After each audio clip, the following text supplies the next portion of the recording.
Mr. President, I am pleased that the Senate has taken up the National Defense Authorization Act.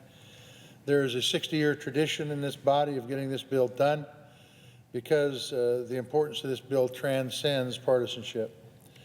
In fact, 81 senators of both parties joined forces earlier this year to override a senseless veto of this important bill by the former president.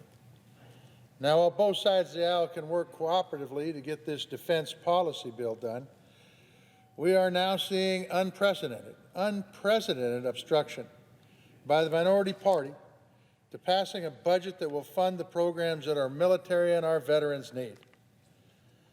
Now look, if Republicans succeed in this obstruction, I'm going to tell you the government will be forced to go to a full-year continuing resolution. That's not workable. The result will be frozen spending levels for the Department of Defense, for the Department of Veterans Affairs, which amounts to a $70 billion cut in spending for those two agencies alone compared to the appropriation bills prepared in the Senate. I serve as chairman of the Senate Veterans Affairs Committee, and let me tell you what's at stake for America's veterans and their families.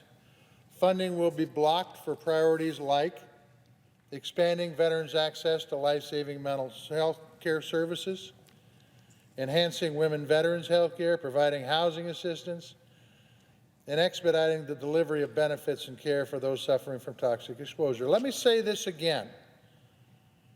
If we go to a one-year continuing resolution, that means we go off of last year's budget, last year's spending bill. We will block priorities like expanding access to mental health services for our veterans.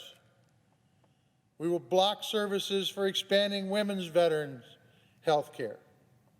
We will block services for housing assistance and for expediting what is one of the most serious issues coming out of the conflict of 20 years in the Middle East, and that's care for those that are suffering from toxic exposure.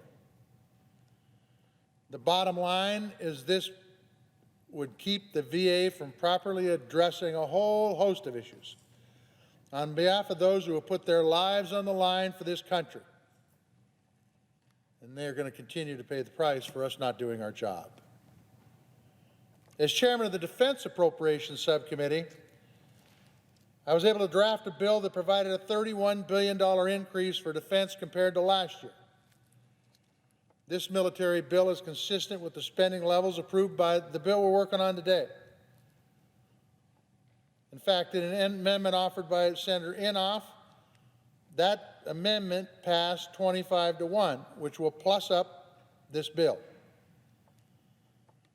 So why isn't the Defense Appropriations Bill flying through this Senate just like the NDAA? Well, I'll tell you, in September, Republicans on the Appropriations Committee announced that they would vote against all appropriations bill, in part because Senator Inhofe's bill doesn't increase defense with enough spending. So the idea here is just take money, throw it at the wall, and hope that it's spent right. The bottom line is there needs to be plans, there needs to be planning, and I'm going to tell you, last time I checked, a $31 billion increase is a pretty good chunk of dough. So, Mr. President, it's simple.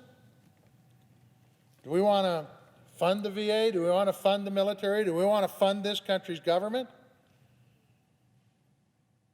Or do we want to go back to last year's funding, which, by the way, would be totally inadequate, but yet it is what some on the other side of the aisle are advocating right now.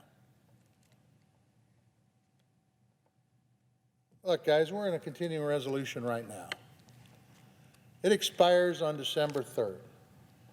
If, in fact, we had a budget deal today, we couldn't get an omnibus out for nearly 5 weeks. So what I am saying is this: no more finger pointing, no more changing the rules of the game, no more foot dragging. Do what the Gang of 10 did on the bipartisan infrastructure package. Let's go into negotiations to get to yes. Let's all work together. Let's not play irresponsible political games with our military and with our veterans and with everybody else that lives in this country. What are we here for? Are we here to advocate for this country, or are we here to advocate for a political party?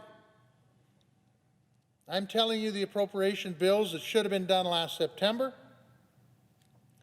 we should be sitting at the table today. I'm ready to roll up my sleeves and help in any way that I possibly can to make sure these bills get through this body and to the President's desk so we can fund our veterans and fund the needs that they have, so we can fund our military and deal with the threats that are facing us around the world.